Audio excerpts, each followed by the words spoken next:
trade unions, the working class, and the poor.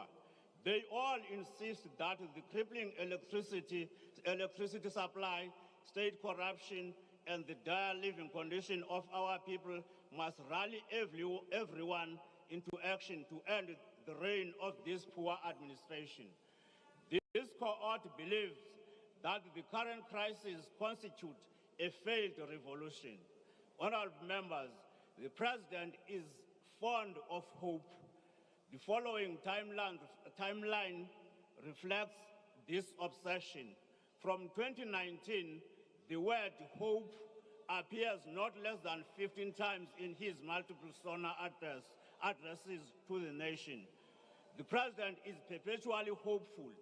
It is not hope, regrettably, that will address the widening Gini coefficient and income per capita divide in the country. Hope will not get us secure electricity. Hope will not reverse the impacts of load shedding on businesses and farmers who continue to be the hardest hit by this calamity.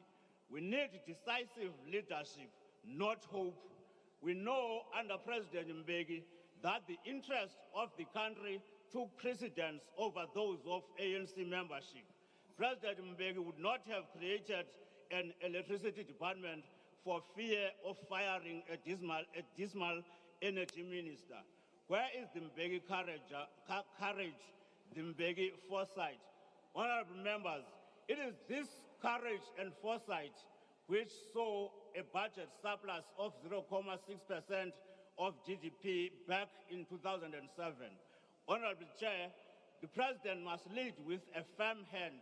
The President has to realize that given that the South African coal is competitive on the world market, Eskom will be affected by increases in coal exports. To deal with this, the President must urgently proclaim coal as a strategic resource in order to disconnect the domestic market price from the export price. This will be a temporal measure pending the maintenance of Eskom's power plants. We are also of the view that demanding ministers to meet their KPIs instead of burdening the fiscus with continuous duplicate written appointments conjures up bold leadership.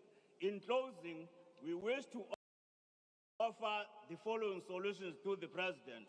To end unemployment among unemployed graduates, a graduate supply development fund must be created to provide seed funding for graduates who want to be entrepreneurs.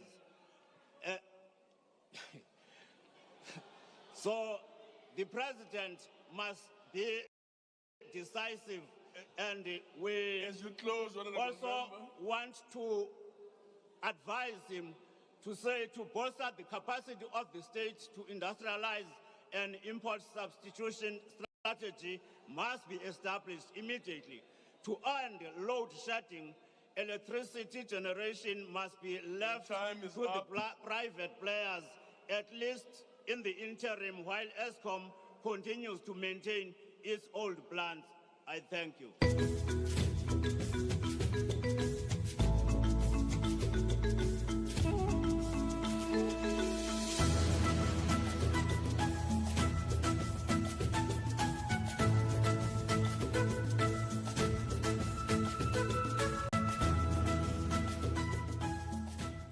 Welcome back. We are inching closer to 2 p.m. and the start of the President's reply to the debate on the State of the Nation address. If you have been tuned to Parliament TV for the last 2 days, you will have heard the political parties debating the State of the Nation address. There are many points which have been raised over the last 2 days' debate, and a lot for the President to consider as his reply today. So, we've had it here. Apart from what has been happening in the City Hall, we've had those points repeated here on Parliament TV, and we're waiting to hear how the president is going to reply to the issues that have been raised. Indeed, Thembinkosi, I think everybody's waiting with bated breath right now to hear how the president has processed all the recommendations that have been made, or the counter proposals, or the ideas, and even the criticisms. Because, you know, sometimes they say even your criticisms that you receive, there's also some positives in there that you can extrapolate and then integrate into, you know, a well-established or a good plan. So with regards to what we are expecting, and of course, I'm also speaking as an ordinary South African, South Africans are waiting with bated breath to hear how the president is going to take all of these issues that have come out of this, through this robust debate over the last 2 days, and give us the final approach in this last year of the 6th dispensation. And we're getting closer to the time, as you can see inside the Cape Town City Hall there on your screen. Minister Gwede Mantashe talking to Mr. Willie Madish of the Congress of the People. Members are settling in, and I'm sure everyone is just waiting to hear what the president will have to say, and the issues of the opposition to the announcement of the appointment of the Minister of Electricity, the accusations that nothing has been done with the action plan on the energy crisis since he announced it last year in July 2022. So we're sitting and waiting. The House is filling up. Members are walking in. You can see the members of Good Party, Brett Heron, on your screen. You can see the members of the Democratic Alliance, members of the IFP having a chat there with Mr. Groenewald of the Freedom Front Plus. I think it's also critical, Thembinkosi, to just bring into focus again what the 4 priorities that have been outlined or committed to by the president in his in his 2023 State of the Nation address, and that's the issue of load shedding, which was quite a topical issue that many, in fact, all the political parties, that was the main thing that they responded to in their reactions after the speech. Number 2 is reducing unemployment, because obviously we know that there's high levels of unemployment currently, given especially the impact of the COVID-19 pandemic. And 3, addressing rising levels of poverty and the rising cost of living. And number 4, addressing issues of crime and corruption. So within context, those are the 4 issues that obviously the president will be speaking to, but we must also be mindful that the president speaks to or commits to these 4 issues or these priorities within the broader context of the 2019 or 2019-2024 medium-term strategic framework commitments, and those are those 7 priorities. So we have to keep that in mind, that the president, obviously, I mean, this is it's a critical year, it's a significant year to reflect not only on what has been achieved by government, but also to accelerate implementation on the priorities that are remaining as committed to by the president in his 2023 State of the Nation address. Indeed, Sibu, as you have rightfully indicated, that it's not only limited to those 4. There is a number of priorities, but the president has indicated that the 4 will form priority. We know that load shedding is one of the main, the critical issues that we are currently confronted with, and we all want to see the end of load shedding. So I know that the president will be providing response to all those issues that were raised during the debate in relation to that.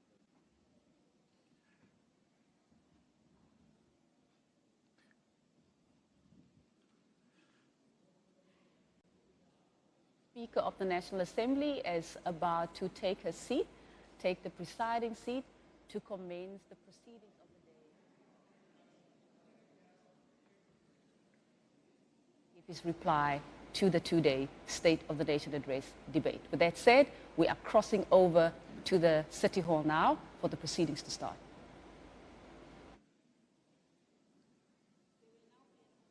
There will now be an opportunity for silent prayer or meditation.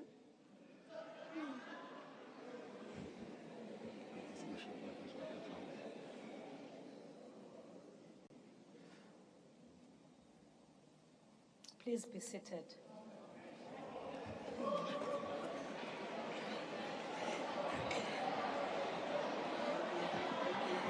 You didn't get medication today, it's meditation. I realize the Honorable Singh has joined the chorus of meditation, of medication.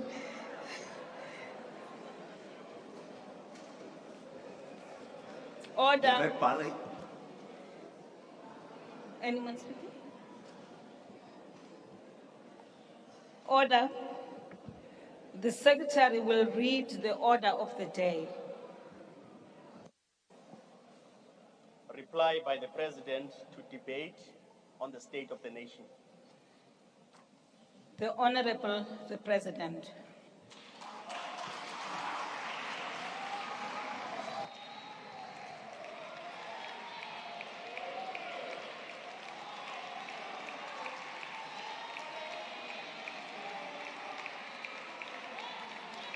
Thank you. Thank you.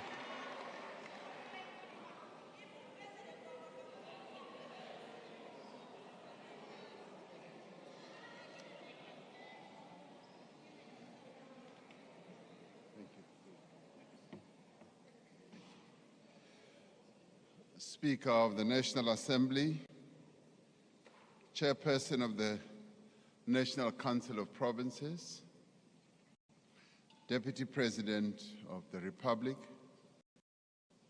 David Dabete Mabuza, Ministers and Deputy Ministers, the leaders of political parties here present, as well as the Deputy President of the governing party, Paul Mashatile, honorable members. In the State of the Nation address last week, I said that a nation is defined by how its people meet the gravest difficulties, whether they work together and confront their challenges as one, united by a common purpose, or whether they surrender to the problems before them. The same can be said of their elected representatives. As we, the elected representatives of the people of our country, gathered here in this House, we have to ask ourselves whether we are able to work together to confront the challenges of our nation, united by a common purpose, or will we be consumed by our differences and in doing so surrender to the problems that beset our country? The debate on the State of the Nation address over the last 2 days has done much to emphasize our differences and to reveal the extent of political contestation in our society. In a way that is to be expected and even welcomed, in a vibrant and robust democracy like ours, we must expect such contestation. The debate has raised important issues and some constructive suggestions have also been put forward. But there are those in this House who, instead of being what I would call merchants of hope, have cast themselves as merchants of despair. They have determined that their political fortunes are best served by depicting our country, South Africa, as being in chaos, instead of being parties that acknowledge the challenges and that are determined to work together with all of us to find solutions. Rather than present a balanced assessment of the state of the nation, they have instead resorted to dishonest and self-serving rhetoric.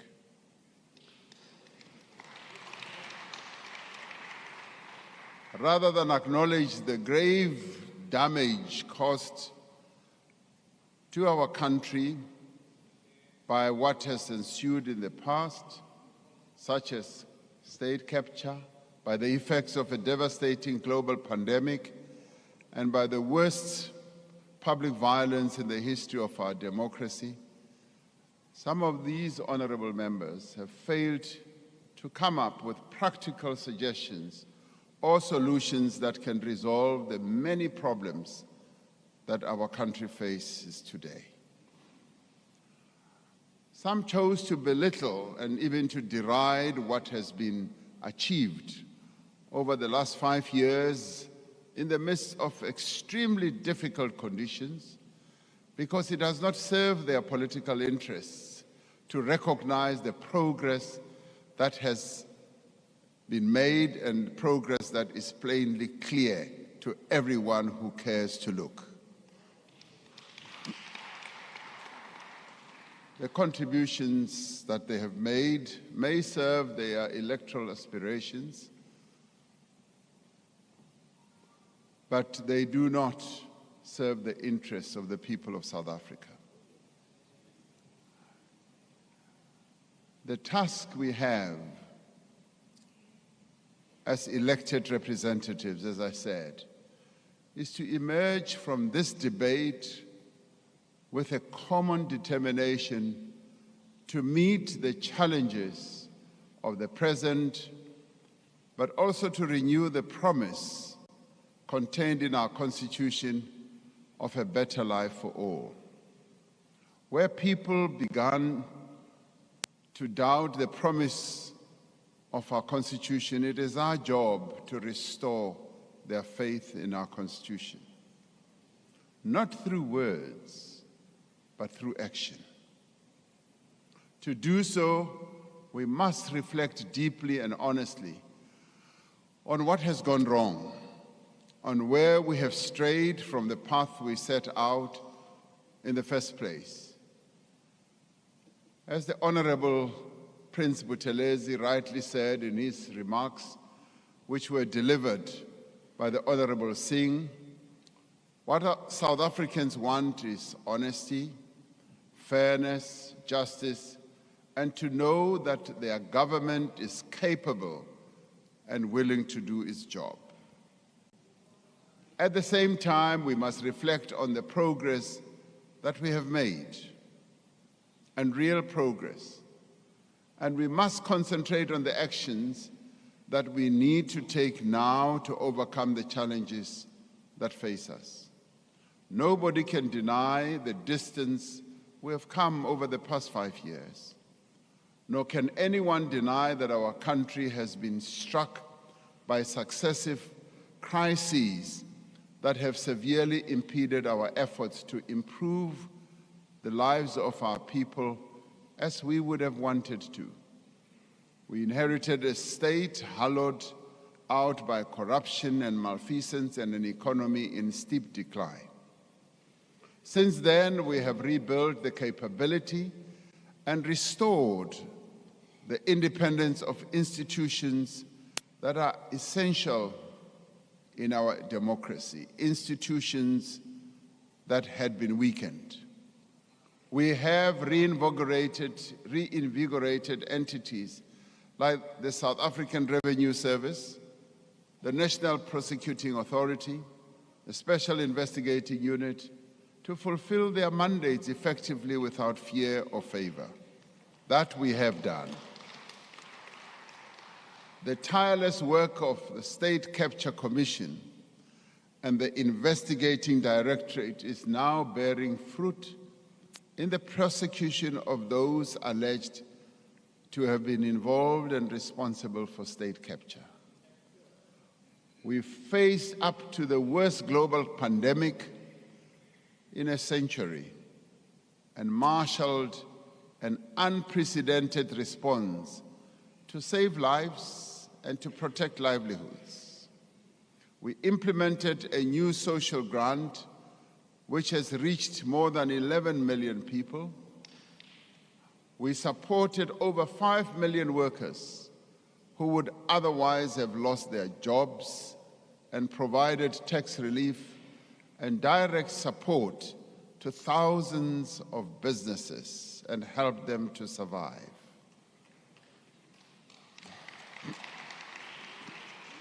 Indeed, Honorable Masango, South Africans need hand-ups and not handouts. That is why our unprecedented expansion of public employment programs has proven to be a great success, and they've also proven to be an effective tool for mitigating unemployment when not enough jobs are being created by the economy. The presidential employment stimulus has created work and livelihood opportunities for 1 million people to date, most of whom are young people. We have implemented far-reaching economic reforms to restore confidence in our economy, and that is why investors are looking at our country with great interest, and many of them investing. We've opened the way for private investment in electricity generation for the first time and released spectrum to harness the potential of the digital era. For a province like the Northern Cape to have attracted 100 billion rand in investment in just a matter of 3 years must mean that something is cooking and happening. We have successfully mobilized new investments in factories, production lines, call centers, and the Western Cape is teeming with a lot of call centers that are being set up here. It's largely because of the work that is being done by the national government, whether you like it or not.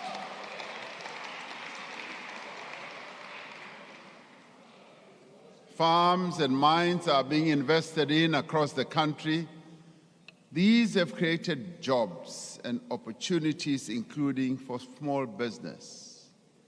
Special economic zones in Gauteng have been set up because international companies have seen that we really mean business, and we are indeed embarking and implementing the reforms that we promised we would make. This represents real progress to rebuild our country and to recover from what we lost. Despite this progress, however, we face steep challenges. South Africans are worn down by power outages, water supply interruptions, rising crime, and instability in local government. That, we admit, several speakers in the debate raised the need for effective and urgent implementation of the tasks outlined in the State of the Nation address to address these challenges decisively over the next year. Now, the ANC is not the only party that is in government, in various entities, government structures. And one of the speakers here stood up and said, just be careful that as you throw stones, do remember that you also live in a glass house, because the same could be happening to your side as well. And we do not need to go through a litany of the various failures that we are experiencing at local government level. And this affects all parties that are also in government in various centers. The important thing, though, is for us to realize that we have a common problem, and we've got to find common solutions, rather than to stand here and throw stones. Foremost amongst the actions that are needed for the resolution of our challenges clearly is the electricity crisis. As we said during our address last week, we do not need another plan. We need to accelerate the implementation of the plan that we have already put to the nation in July last year. We have already taken a number of important steps to reduce the severity and frequency of load shedding. The measures which the Minister of Finance will announce in a week's time in his budget will boost the rollout of rooftop solar by business and households. To end load shedding, however, we must shift gear. A crisis of this nature demands a coordinated response, and it demands urgent action. That is the reason why I'm appointing a minister in the presidency, and the reason why a national state of disaster has been declared. As I said last week, cheers.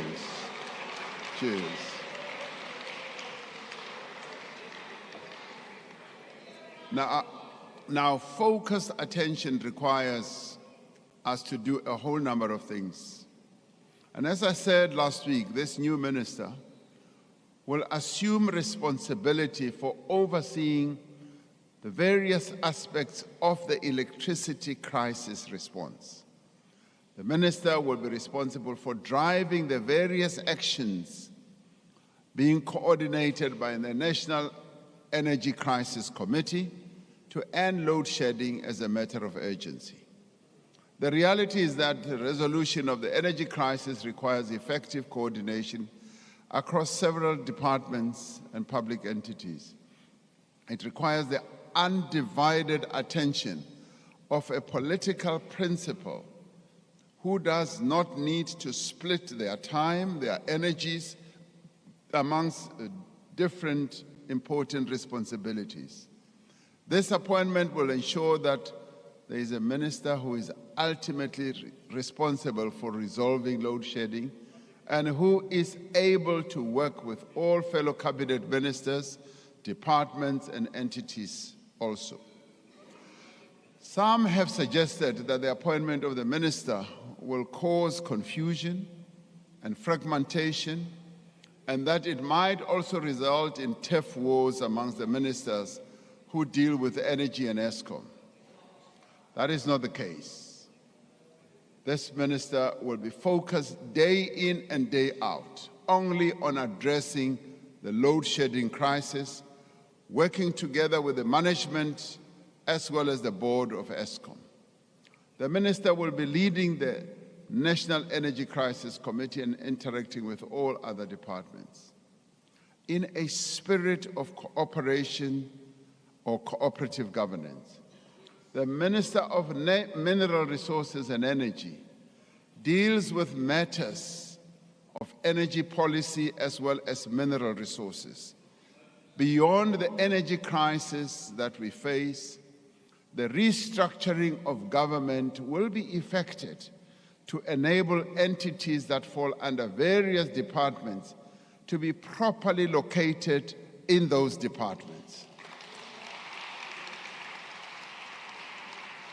And the Minister of Public Enterprises is executing the recommendations of the Presidential Review Commission as well as the State-Owned Enterprise Council that I appointed in relation to the ownership and governance of state-owned enterprises. That function should be completed in time as we continue with the restructuring of government. The Minister of Public Enterprises will therefore continue to work on the restructuring of ESCOM as well as other state-owned enterprises until then.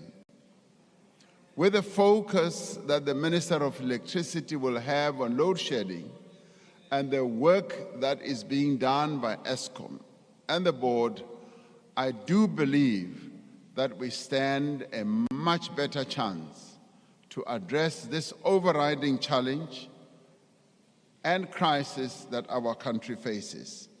And through this effort, we should be able to bring load shedding to an end.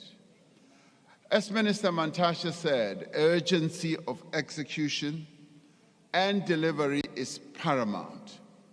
We don't have the luxury of time. Now, several speakers in this debate have argued that the national state of disaster is unnecessary or that it will allow for abuse of the system, and some have even suggested that it will allow for the abuse of financial resources. This includes some leaders in this very House in the opposition, such as the Premier of the Western Cape, who as recently as last month was writing me a letter and holding media briefings calling for a state of disaster to be declared. Now, the Honorable Brink yesterday called the Disaster Management Act a dangerous weapon in the hands of incompetent ministers. This is the same Disaster Management Act that made it possible for us to take decisive, effective, and agile responses to deal with COVID-19. It was this act that empowered us during that pandemic to save many lives and prevent even greater hardships.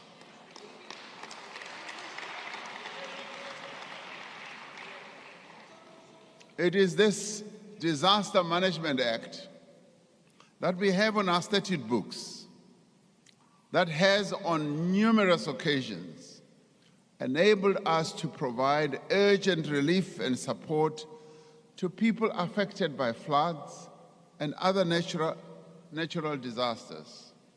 The state of disaster that was declared last week will be used to mitigate the social and economic effects of load shedding and accelerate the measures that are necessary to close the shortfall in electricity and nothing else.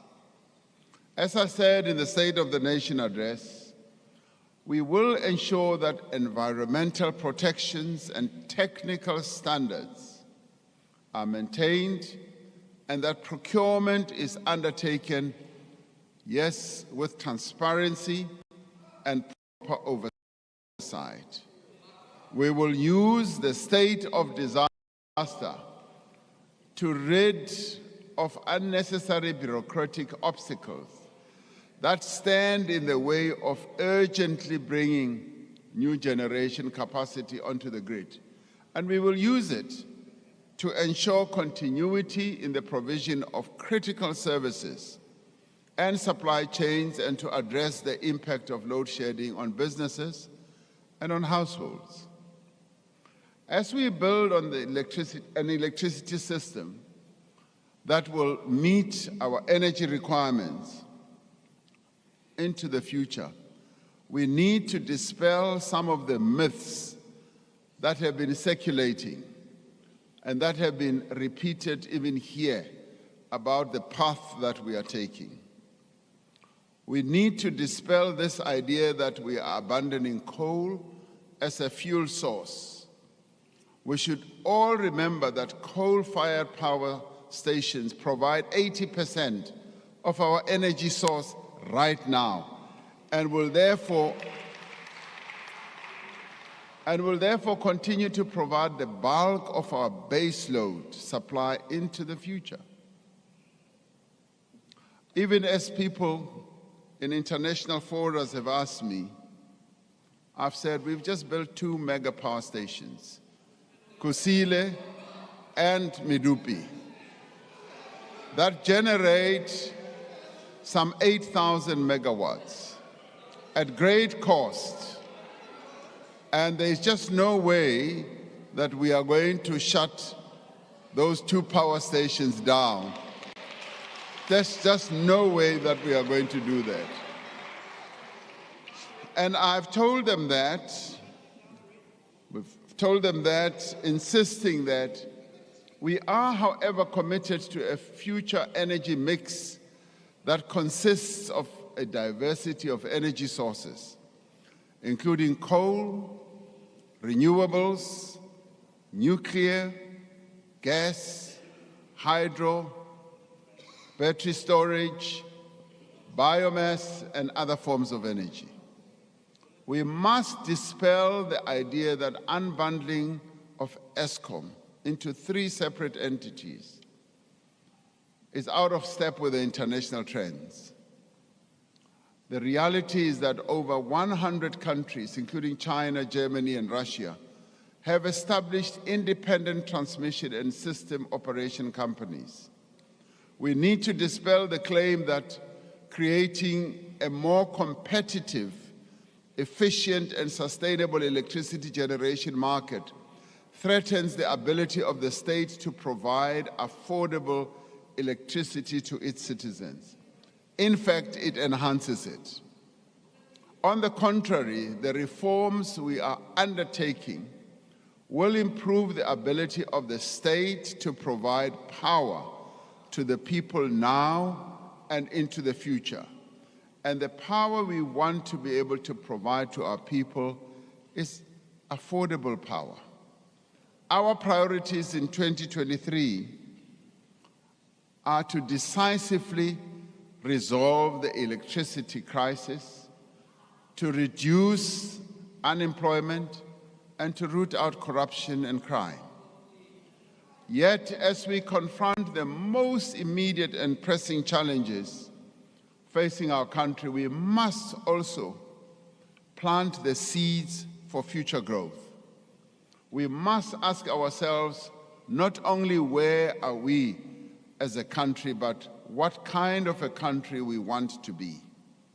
We need to undertake other essential work now so that we can build beyond the crisis and, yes, lay the foundation for a better future for all South Africans. As a country with a young population, we have enormous potential for growth and development. The most effective way to harness that potential is through ensuring equal access to quality education. In the State of the Nation address, we outlined some of the work underway to improve access to quality early childhood development. This is being supported by progress in basic education, where schools in poorer areas are showing improved performance, and thanks to greater government support. We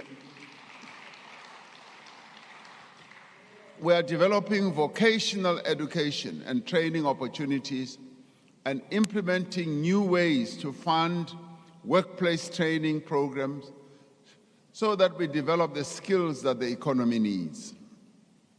And through the Presidential Youth Employment Intervention, we are creating opportunities for young people to more easily access opportunities for employment, for training, for entrepreneurship, and work experience.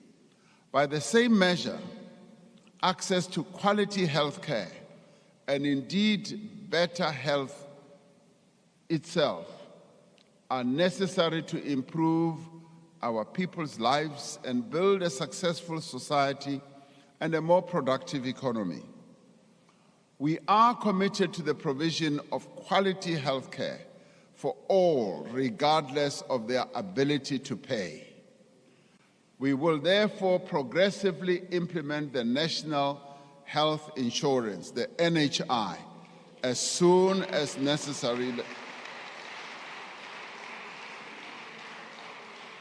As soon as the necessary legislation is approved by this Parliament. In the meantime, we are preparing for its implementation through the National Quality Improvement Plan and putting in place the necessary staffing as well as the funding that is required. We are improving the quality of care in our clinics through the Ideal Clinic program, using the capabilities of the electronic vaccination record system that we developed for COVID-19. Now, the Department of Health will introduce an electronic health record solution to improve management of health records throughout the country.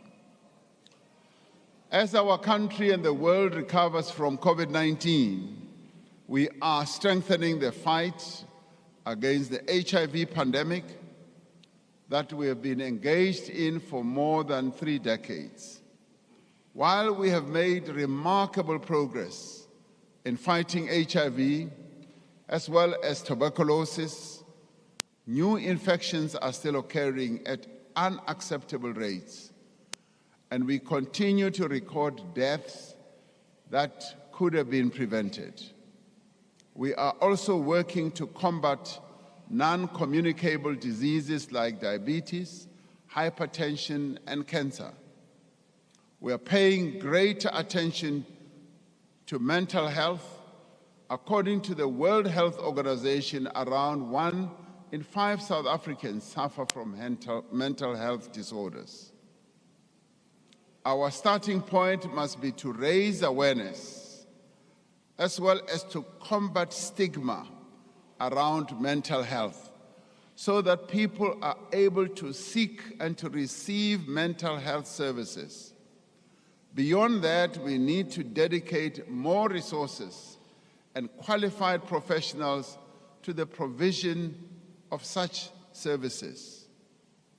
We are working to end discrimination against persons with disabilities and to remove the impediments of their full participation in the economy, in society, and in all areas of life. Last year, we held a very successful summit on economic empowerment for persons with disabilities to improve access to resources such as land, finance, capital, decent work, capital infrastructure, and labor. This year, we plan to continue this work by dealing with barriers to transport for persons with disabilities and ensuring that government institutions make reasonable accommodation for persons with disabilities in the workplace. The Honorable Holomisa has raised the issue of pensions of civil servants and military veterans from the former TBVC states.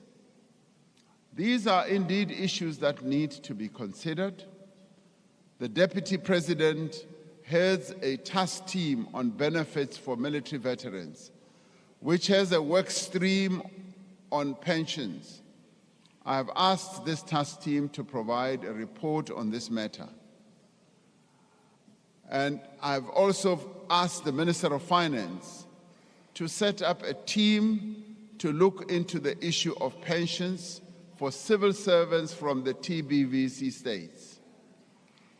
So that work is going to get underway. And I'd like to thank General Holomisa for having raised this matter. He raised it as a real issue that needs to be addressed, and that I saw as a very constructive issue that he raised during the debate. Thank you, General, for raising the issue in the way that you did. Building beyond the crisis means addressing the fundamental threat of climate change and strengthening our country's resilience to future disasters. The ambitious carbon emission targets that we have set are essential to the future well-being and prosperity of the people of South Africa. Unless we act now, alongside other countries of the world, our country will experience ever more frequent and ever more severe weather conditions. More lives will be lost, more people will be displaced, and living conditions will worsen.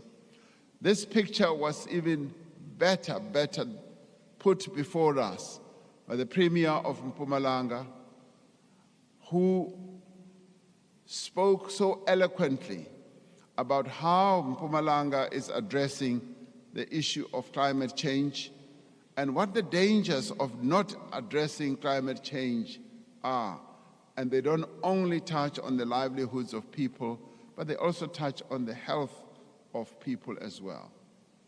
Through the work of the Presidential Climate Commission, the Presidential Climate Finance Task Team, led by Mr. Daniel Minele, government departments and stakeholders, we have developed a clear, just, and inclusive path towards a low-carbon economy and society.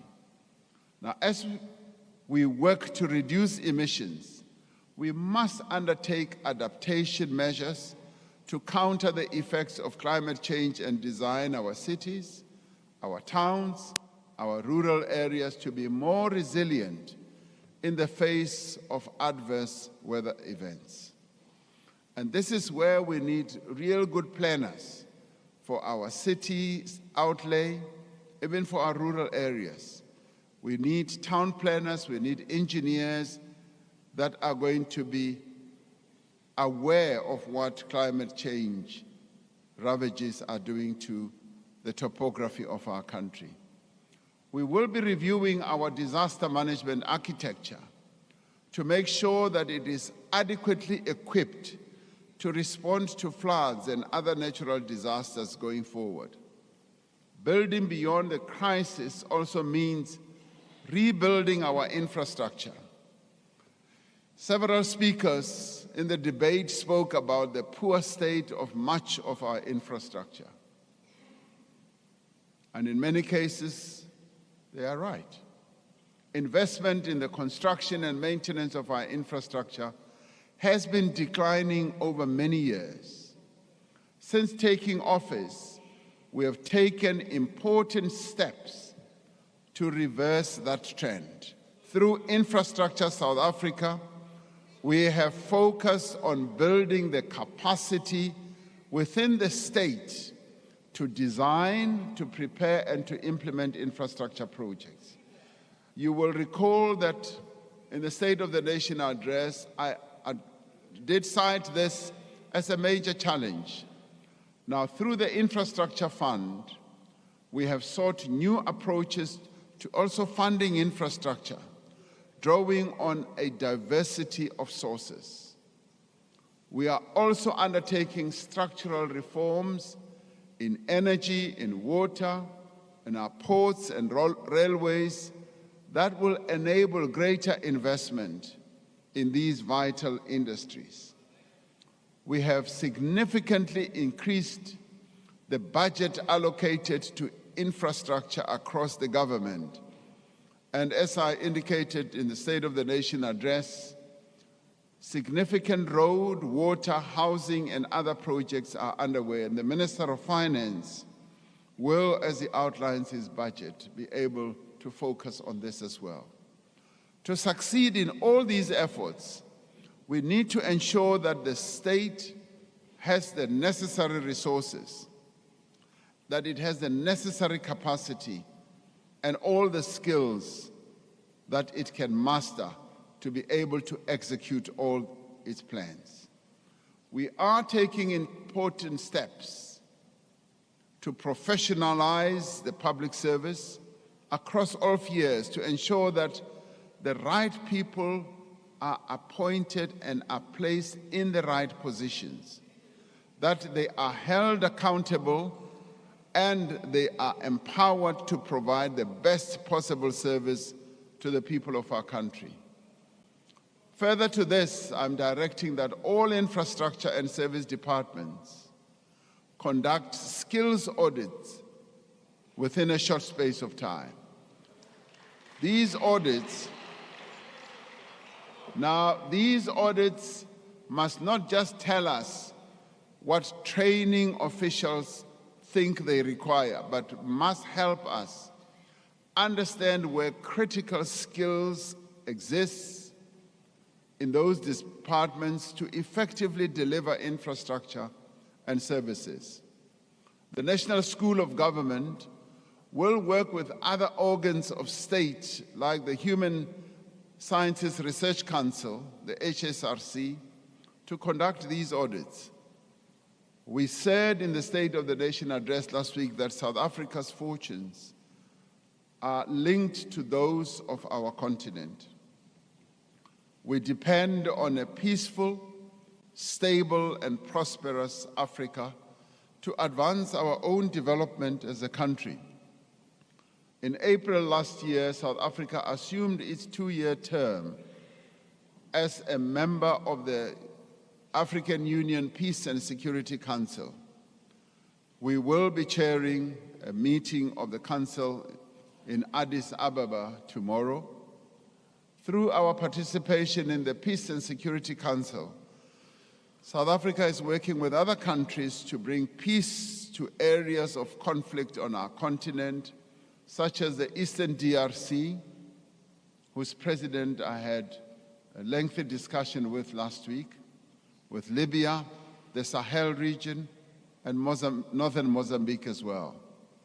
In October last year, South Africa hosted and played a role in the facilitation of the successful peace talks between the government of Ethiopia and the Tigray People's Liberation Front, which were facilitated by the African Union. Our former Deputy President Phumzile Mlambo Ngcuka participated in these talks and flew the South African flag on our behalf.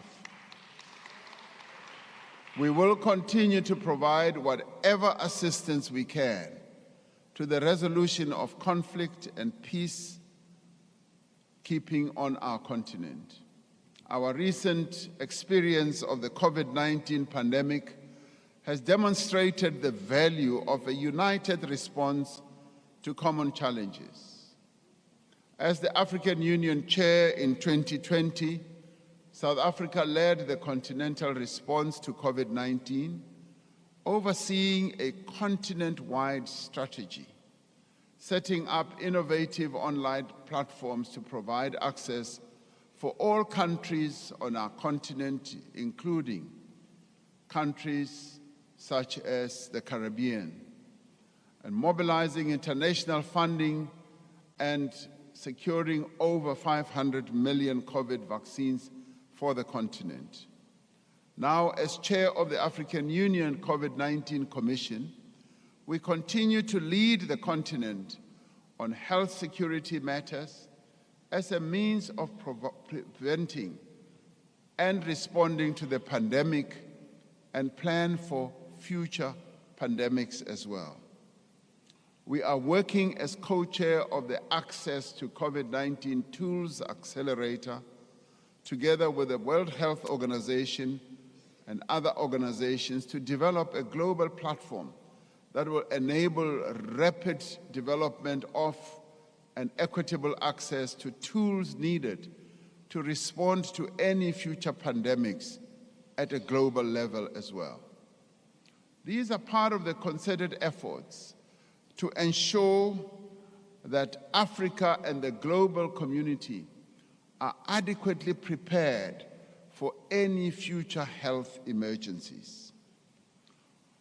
While much of this work does not find its way into the headlines, the reality is that these are efforts that are necessary for the development and transformation of our country.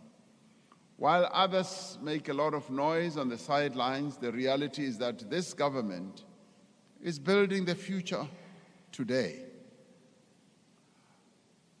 As a government, as we move on, honorable members, the values contained in our Constitution are essential in shaping the South Africa that we want.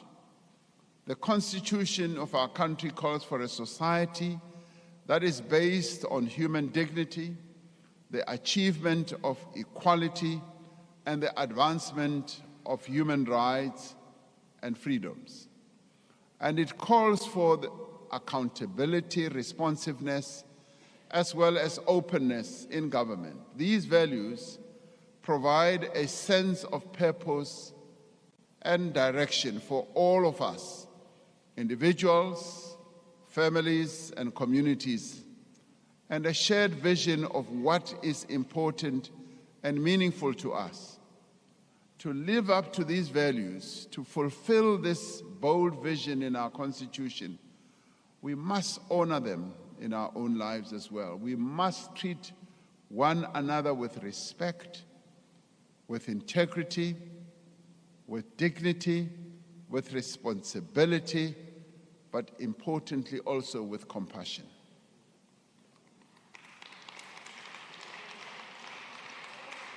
we must build a society in which people can work together for the common good, in which all people are treated with the dignity and the respect they deserve, and in which everyone is given the opportunity to reach, yes, their full potential.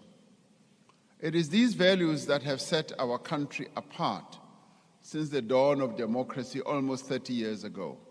It is these values, too, which inform our relations with all peoples and nations across the world. We have observed with great sorrow the immense loss of life and suffering caused by the recent earthquakes in Turkey and Syria. We once again extend our deepest condolences to the governments and the people of those two countries in the face of this humanitarian disaster. As I conclude, I wish to extend my appreciation to Deputy President David Dabede Mabuza, who has given me unwavering support over the last 5 years.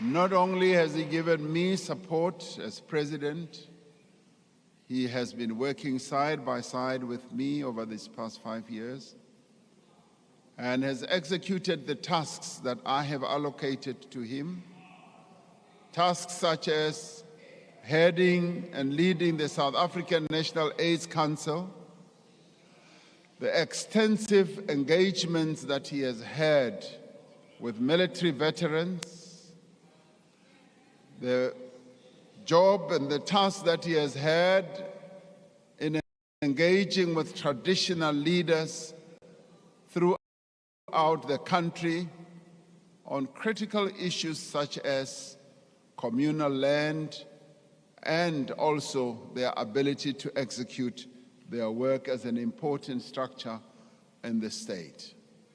He has supported peacebuilding efforts in South Sudan and led processes around land reform, amongst other things.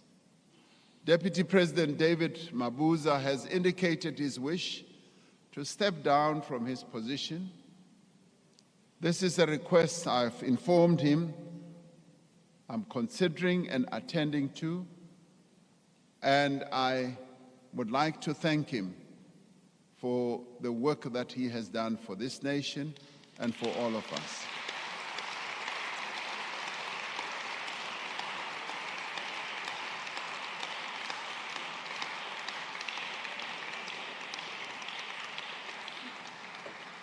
DP, cheers.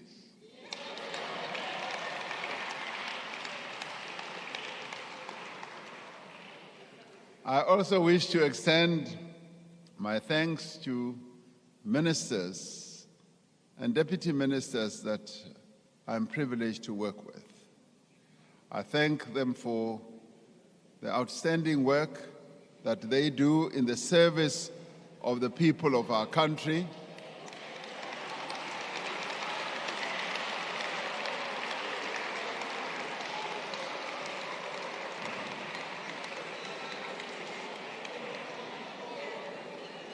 I also wish to thank the premiers of our country, all 9 premiers, from the Western Cape right through to Limpopo. Even you can applaud on the other side. I have really thoroughly enjoyed working with our premiers. Yes, I am sure. Almost, at the very least, 2 to 3 times a year, we hold our Presidential Coordinating Council meeting, and we exchange views on a number of issues. And I've always found our premiers very creative, very energetic, and full of ideas, such as being able to write letters to me and say, President, declare a state of disaster.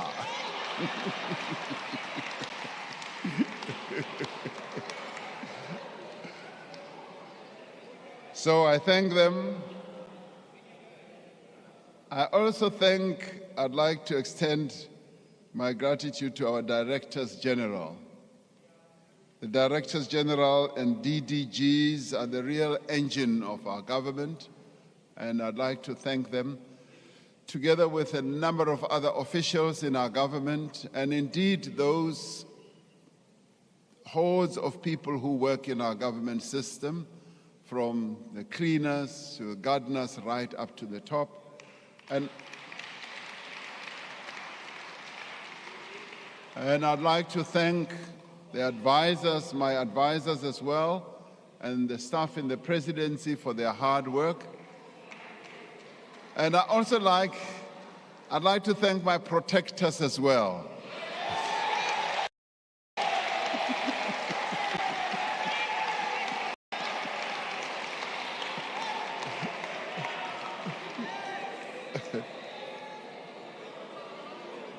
A journalist asked me over the weekend whether I was ever terrified or scared.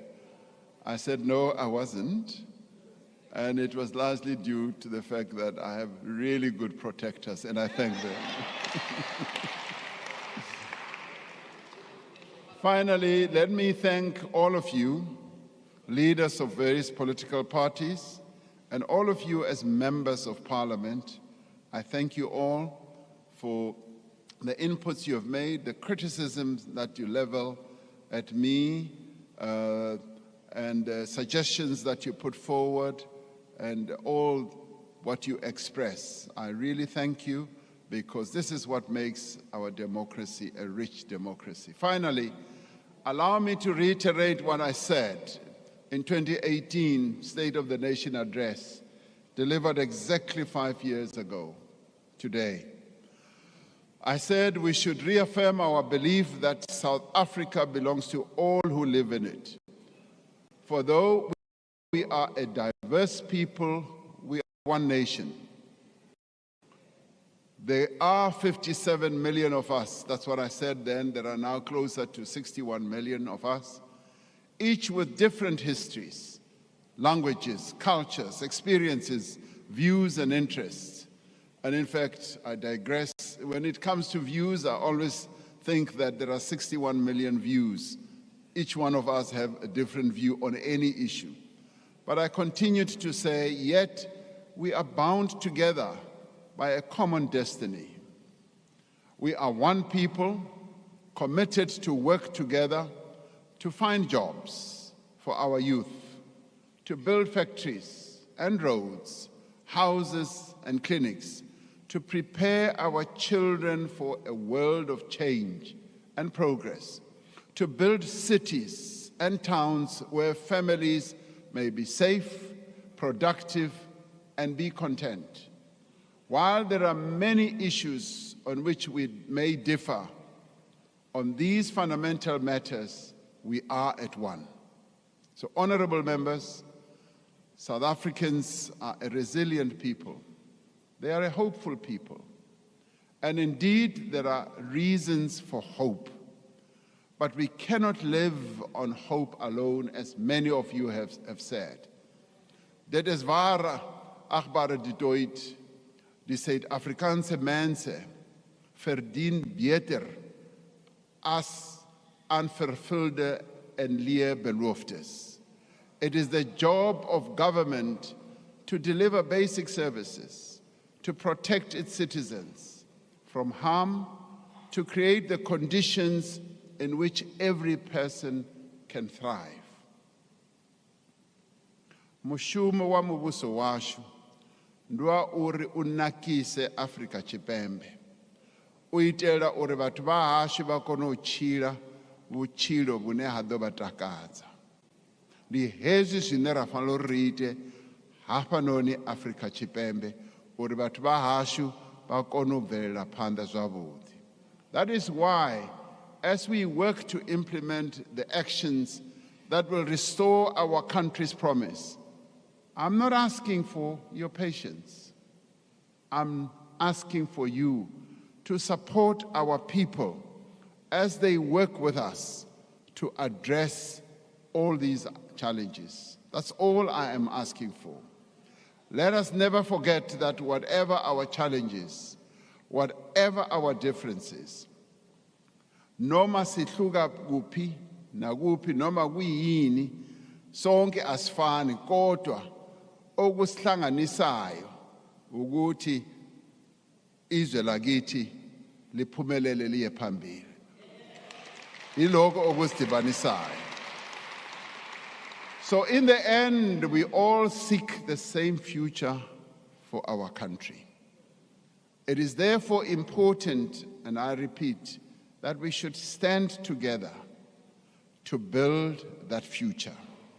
Batho ba haeso ba batla go re bona re kopane re le ntho e le nngwe re sebetsa mmoho hi tira swin'we hi pfelela amahlweni hi leswi va swi lavaka.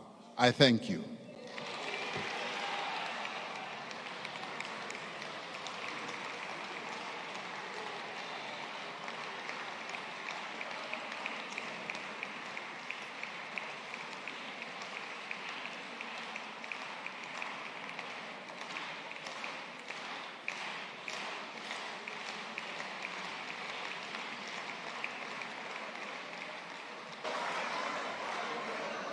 Thank you very much, honorable members.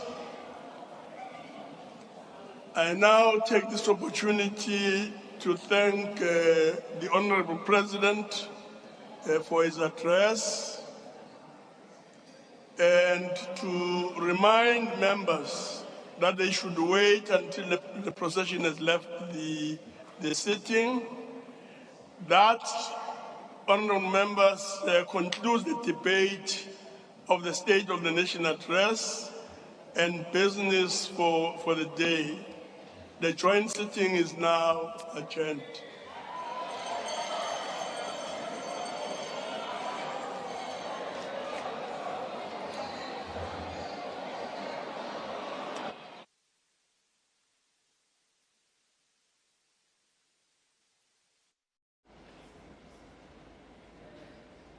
Viewers, as you can see, the State of the Nation address reply has just been delivered by the state president as he sought to not only reflect on the commitments that were made or the comments that were made from various other political parties, in fact, all 14 political parties that are represented in Parliament. The president obviously took this opportunity to remind all political parties and all members of the political parties that are represented in Parliament of the imperative of unity, that the development landscape in our country really requires unity rather than actually mudslinging and finding fault with one another. But that's where we are. Thembinkosi, your thoughts? Yes, well, the one thing that I've been taking out from the president's speeches is the message of unity. He Absolutely. doesn't leave out that message of unity. Is just reminded the South Africans what he said when he delivered the State of the Nation address in 2018, that South Africa belongs to all who live in it, and is further asked that we be patient as we allow the government to address the challenges that are currently confronting our country. And Indeed. Clearly, government cannot do it alone. We need to stand together as a country in unity, because that is the only way, seemingly, that will overcome the challenges that are currently facing our nation. So Absolutely. the president has listened to all the issues that were raised, has taken in all the issues that were raised, he welcomed the issues that were raised by members, and he's promised that he's not going to leave those issues lying. Indeed, and also as we reflect on some of the commitments that were made by from the legislative sector space, we've had some commitments and comments obviously from the chairperson of the National Council of Provinces as well as the Speaker of the National Assembly, that from an oversight perspective, they will be doing targeted and gunning for outcome-based oversight. So really, this is a critical year not only for the executive to implement, but it's also a testing year for for the legislative sector to ensure that it actually puts the appropriate mechanisms and systems in place to be able to put in place systems for outcome-based oversight. Absolutely, Sibulelo. It's time now for the committees of parliament to get on with their programs. Commitments have been made. President has outlined. Yes, we wait next week for the Minister of Finance to put budget to those commitments, but it's really also time for the committees of parliament to get ready with the programs. We are in the final year of this administration, so it's really time for parliament to exercise the oversight that is expected from and that is, the of course, institution. its constitutional mandate. And one of the key pillars of Parliament's constitutional mandate, and that, of course, is, I mean, that also refers to the broader legislative sector, is to ensure that it conducts oversight. And if we are thinking about the Constitution as an instrument of transformation, and the concept of transformative constitutionalism comes to mind, that really when all the three arms of state, but specifically in this instant, is obviously the role of the executive in implementing, taking policy, or taking the challenges from the development landscape of the country and turning those into actionable and implementable plans. But equally so, the responsibility also rests with Parliament to ensure within that ambit and within that space of transformative constitutionalism that it takes its constitutional mandate and actions it in a manner that is able to advance transformation. And we had an opportunity to speak to a number of chairpersons during the shows, you know, wherein they also indicated that we have heard what the president have said. It is now upon us as the legislatures to then oversee that such programs that the president has committed on are implemented by government.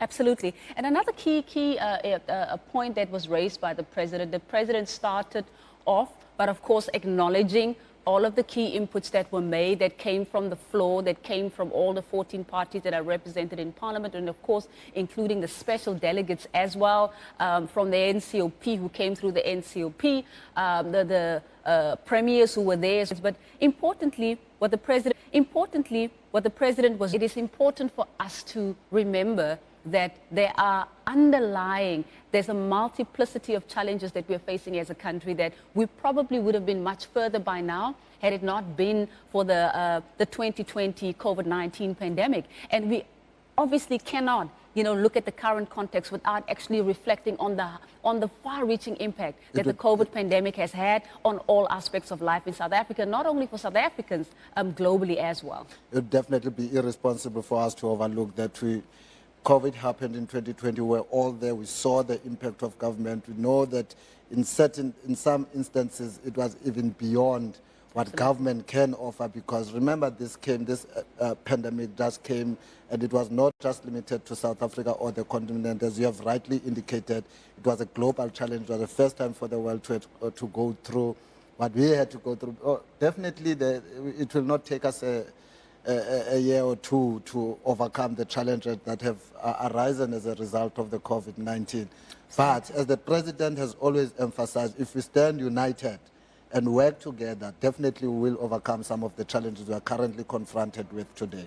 Absolutely. So when we're reflecting on not only the impact of the COVID-19 on the economy, but on all aspects of life, and of course, the issue of load shedding has also exacerbated, conditions in the country, living conditions as well, and also made it very difficult for the economy to grow as well, because obviously infrastructure, all forms of infrastructure, including the provision of sustainable electricity or energy, is also important. But the president has put forth quite a number of key interventions addressing those 4 areas that he has announced, in that he did indicate that these are the most critical and the most burning issues for South Africans right now. Load shedding at the top of the agenda, with that the state of disaster that has been declared to address the issue of load shedding.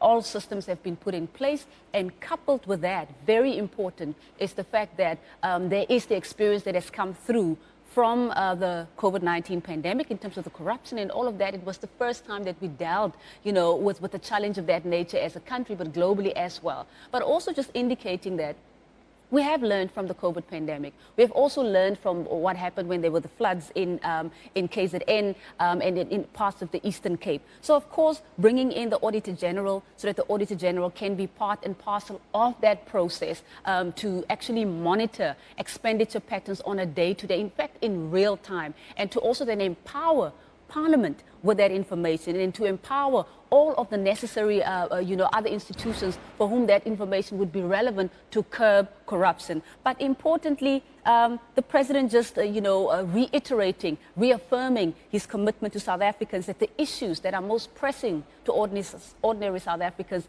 these issues are at the top of the agenda for government, and government is here to make sure that the lives of ordinary South Africans are actually improving for the better. And Sibo, one stakeholder that I would really love to see being assisted is the small business community, because they are the ones that are really suffering from this load shedding. Absolutely. Part of the, in the President's plan is indicated that we might see people being assisted with generation, with solar panel power. So we really hope to see this part of President's commitment being fast-tracked, because they are the ones, small businesses are suffering. If you live in our communities, you'd see the impact of load shedding in their businesses. Imagine a barber shop that sometimes has to close for about 4 hours. And you find that that business, that barber shop, is the source of income to a certain family. So Absolutely. if that barber shop is closed for 4 hours, that means there is no income for that 4 hours. And so really going to be keeping an eye, but in particular on that one. As we had indicated, that like today is the last day, Sibu, just to move away from what we're talking about now. Absolutely. So today was the last day. The President has replied. It's been a marathon of debate at Parliament. Absolutely. I can safely say that Parliament TV has done very well in terms of bringing SONA 2023 to our viewers. Absolutely. And with that said, I think it is important for us to then leave it there and just to reiterate to our viewers at home that 4 critical issues coming out of the State of the Nation address as committed to by the President.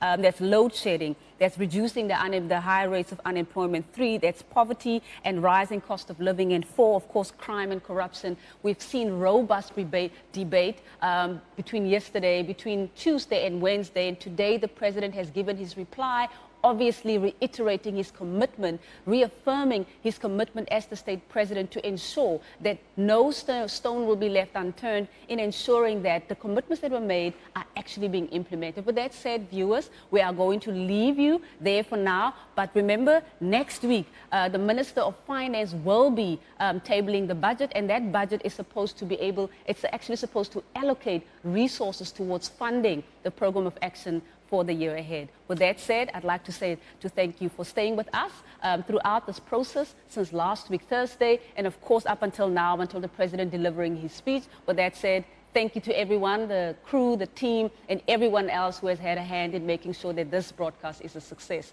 Have a wonderful evening. On Wednesday, the 22nd of February 2023 at 2 p.m., the Minister of Finance, Mr. Enoch Godongwana, will deliver the Budget Speech 2023 to a sitting of the National Assembly held at the Cape Town City Hall. The budget process is one of the critical instruments that Parliament uses to conduct oversight over the executive. Through Budget Speech, the Minister will update the nation on the state of the economy, public finances, and progress on the government's objectives in terms of service delivery. The budget comprises of the fiscal framework, the appropriation bill, the division of revenue bill, as well as the related budget information. Watch the budget speech live across Parliament's platforms from 2 p.m. on Wednesday, 22 February 2023. For more information, visit Parliament's website on www.parliament.gov.za. Parliament, following up on our commitments to the people, making your future work better.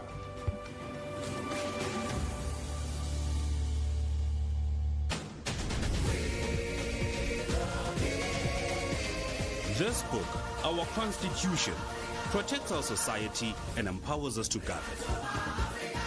The Protea leaves are us, the people, who freely elect our voices in Parliament. The drum calls the people of Parliament, through whom we govern together. And the sun is our country, healing our past, improving our lives, and energizing our potential. Together, our Constitution, our people, our Parliament, and our country are building our great South African nation. Parliament TV, Channel 408 on DSTV.